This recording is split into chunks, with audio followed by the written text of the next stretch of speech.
Илемтә хезмәткәрләре һөнәри бәйрәмнәрен билгеләп үтә. Бүген радио көне.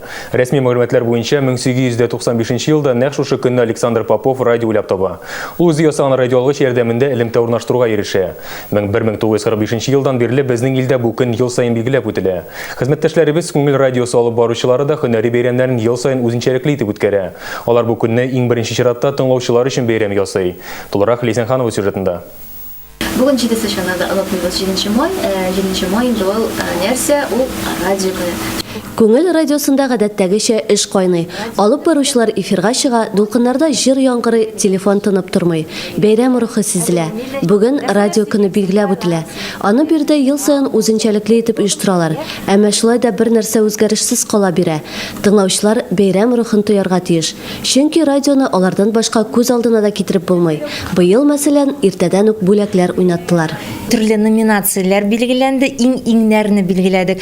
Номинацияләргә килгәндә инде иң игътибарлы тыңлаучы, радионың иң озак тыңлаучысы, иң ерак тыңлаучы җиңүчеләре безгә бүләккә сертификат бу инде бер мәртәбә радиодан котлау бирү мөмкинлеге бирә торган сертификат.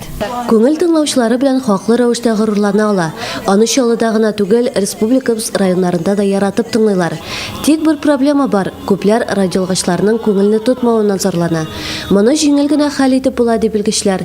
Чаллыдагы кибетләрнең берсендә нәкъ менә күңелне яхшы итеп тота торган радиоалгычлар сату белән шөгыльләнәләр. Хуҗалары әйтүенчә, биредә башта Кытайда эшләнгән радиоалгычлар гына сатыла торган булган. Атнасына берне сатканнар. Хәзер исә көненә 5 радиоалгыч сатыла диялар. Аларның һәрберсе күңел радиосын әйбәт тота. Төрле авыллардан киләләр безгә, Сарман районыннан да килүчеләр булды, Тукай районыннан да киләләр, бер-берсеннән күршеләреннән ишетеп эзләп киләләр безгә, күңелне тота торган радио булмас микән сездә дип. Кемдер күңелне өйдә тыңласа, икенче берәүләр машинада юлдаш итә. Тик монда да кайбер нечкәлекләрне белү кирәк. Чөнки кайбер радиоалгычлар күңелне тота торган итеп эшләнмәгән.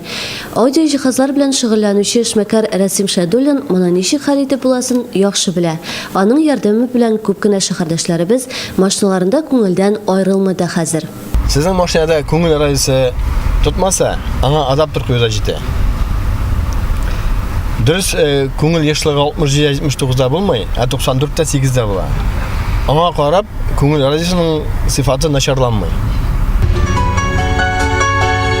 Лейсан Ханова, Рамил Закиев, яңалыклар.